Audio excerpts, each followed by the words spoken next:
Hi dear students, welcome to Bosco Campus Vision. This is Rani, Assistant Professor, PG Department of Commerce, Don Bosco College, Kottayam. The last class we learnt pricing of issue of material and its first method, FIFO method, and its advantages and disadvantages. In this session, we discuss the second important method of issue of pricing of issue of materials, last in first out method, then simple average method and weighted average method. Let's start today's session. Last in first out method. Last in first out method. First we discuss last in first out method. LIFO method. Under this method, materials received last are issued first. Lastly purchased materials are used to issue the materials. Okay, under this method, materials received last are issued first.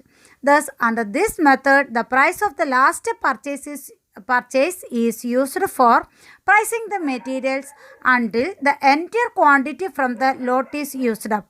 After this, the price of the just previous purchase lot become the issue price. Okay, last in first out method in the പ്രത്യേകത എന്ന് പറയുന്നത് നമുക്കറിയാം നമ്മുടെ കയ്യിൽ different lot of പർച്ചേസിൻ്റെ materials ഇരിക്കുകയാണെങ്കിൽ ഒരു മൂന്ന് ലോട്ടിൻ്റെ മൂന്ന് ലോട്ട് ഓഫ് പർച്ചേസിൻ്റെ ഗുഡ്സാണ് നമ്മുടെ കൈവശം ഇരിക്കുന്നതെങ്കിൽ നമ്മൾ പ്രൊഡക്ഷൻ ഡിപ്പാർട്ട്മെൻറ്റിലേക്ക് ഗുഡ്സ് ഇഷ്യൂ ചെയ്ത് കൊടുക്കുന്നത് ലാസ്റ്റിൽ വാങ്ങിയ മെറ്റീരിയലിൻ്റെ പ്രൈസിലായിരിക്കണം.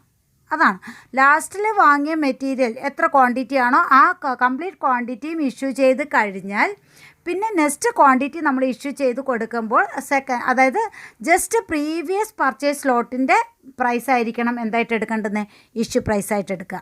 ക്ലിയർ ആവുന്നുണ്ടോ? പ്രോബ്ലം ചെയ്യുമ്പോൾ കുറച്ചും കൂടി ക്ലിയർ ആവും. അപ്പം നമ്മൾ നമ്മളൊരു മെറ്റീരിയൽ ഇഷ്യൂ ചെയ്യുമ്പോൾ പ്രൊഡക്ഷൻ ഡിപ്പാർട്ട്മെൻറ്റിലേക്ക് ഇഷ്യൂ ചെയ്യുമ്പോൾ അതിൻ്റെ പ്രൈസ് ഇട്ട് കൊടുക്കണം, ഏത് പ്രൈസിലാണ് പ്രൊഡക്ഷൻ ഡിപ്പാർട്ട്മെൻറ്റിലേക്ക് ഗുഡ്സ് ഇഷ്യൂ ചെയ്യേണ്ടത്, അതാണ് നമ്മൾ ഈ സെഷനിൽ പഠിക്കുന്നത്. അതിൽ സെക്കൻഡ് ഇമ്പോർട്ടൻറ്റ് മെത്തേഡാണ് last in first out method എന്ന് പറയുന്നത്. അപ്പം നമ്മൾ 3-4 ഡിഫറെൻറ്റ് ലോട്ട്സ് നമ്മുടെ കൈവശം ഉണ്ടെങ്കിൽ ലാസ്റ്റ് ലോട്ട് ഓഫ് പർച്ചേസിൻ്റെ പ്രൈസ് ആയിരിക്കണം നമ്മൾ ഇഷ്യൂ പ്രൈസായിട്ട് എടുക്കേണ്ടത്. ആ last lot of purchase complete ചെയ്ത് കഴിഞ്ഞാൽ ആ ക്വാണ്ടിറ്റി ഫുള്ളും യൂട്ടിലൈസ് ചെയ്ത് കഴിഞ്ഞാൽ നമ്മൾ എന്തെടുക്കുക, ജസ്റ്റ് പ്രീവിയസ് പർച്ചേസിൻ്റെ പ്രൈസ് എന്തായിട്ട് എടുക്കുക, ഇഷ്യൂ പ്രൈസായിട്ട് എടുക്കുക. Okay, then advantages of LIFO method, last in first out method. First advantage, cost of production reflects current market trend or current market value.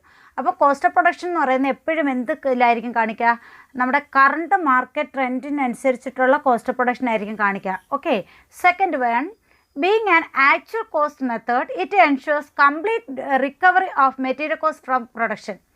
അപ്പം being an actual cost method, ഇത് നമുക്കറിയാം actual cost മെത്തേഡാണ്, അതുകൊണ്ട് തന്നെ it ensures complete recovery of material cost from production.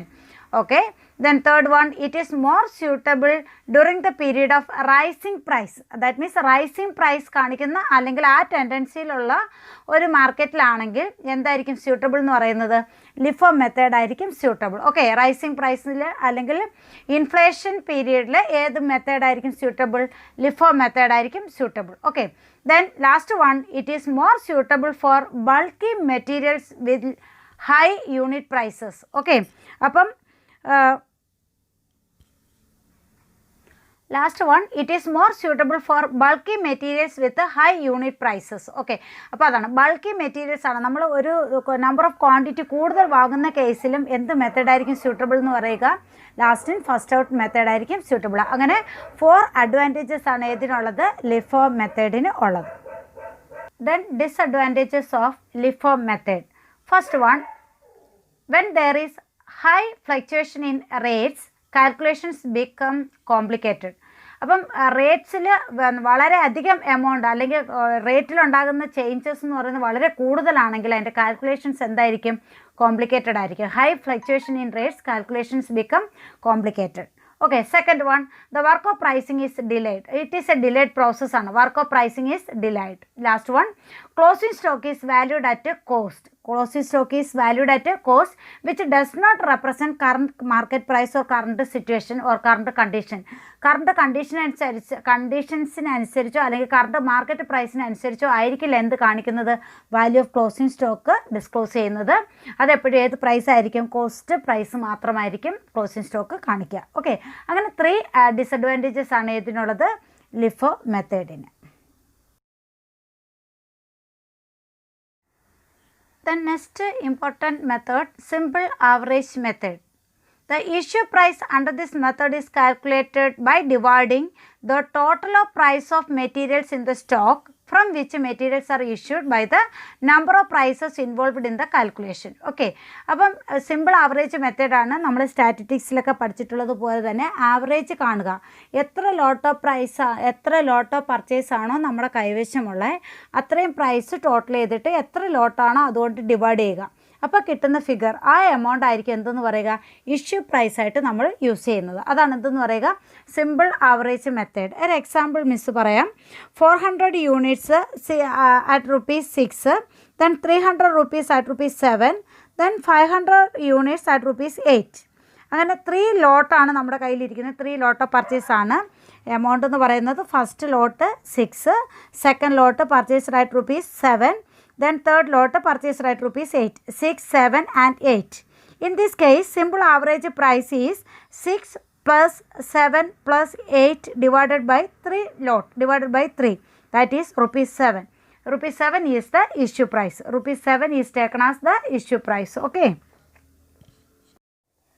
Then advantages of simple average method. First advantages is it is simple to operate. First one, it is simple to operate. Okay. Second one, it give good result when prices are stable. Prices are stable. Prices stable ആണെങ്കിൽ അതിൻ്റെ result എന്ന് പറയുന്നത് എന്തായിരിക്കും, good ആയിരിക്കും. Good result, it give good result when prices are stable. Okay. Then third one, it minimises the variances in the cost and the market price.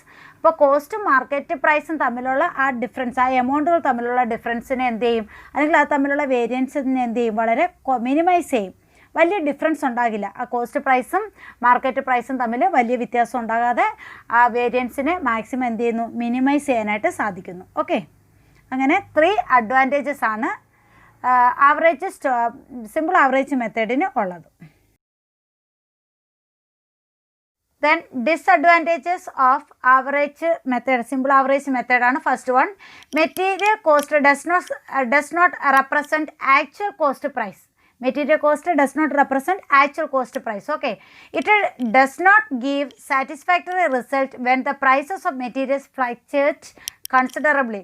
അപ്പം ആ പ്രൈസിൽ stable ആണെങ്കിലേ അതെന്തേ ഉള്ളൂ, സ്യൂട്ടബിൾ ആവുകയുള്ളൂ. അപ്പം ഇത് തമ്മിലുള്ള പ്രൈസുകളിൽ തമ്മിൽ വളരെ ഡീവിയേഷൻസ് ഉണ്ട്, ചേഞ്ചസ് ഉണ്ടെങ്കിൽ അതിൻ്റെ റിസൾട്ട് എന്ന് പറയുന്നത് എന്തായിരിക്കും സാറ്റിസ്ഫാക്ടറി ആയിട്ടൊരു റിസൾട്ട് ആയിരിക്കില്ല നമുക്ക് കിട്ടുന്നത്. Last one, identity of material in stores lost.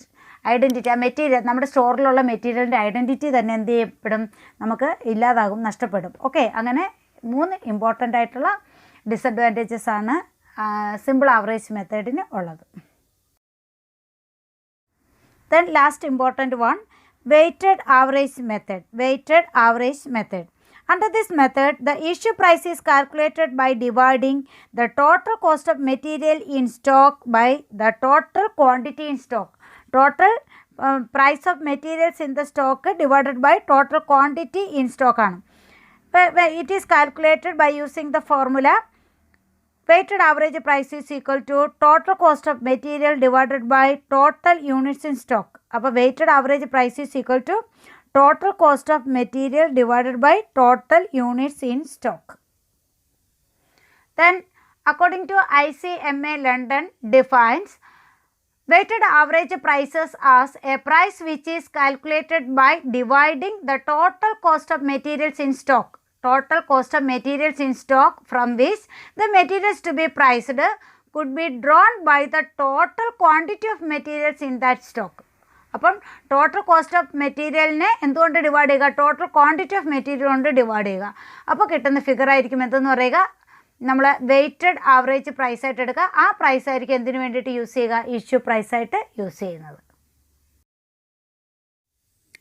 Dear students, today's assignments are write a short note on First one LIFO method, second one simple average method and weighted average method. Okay.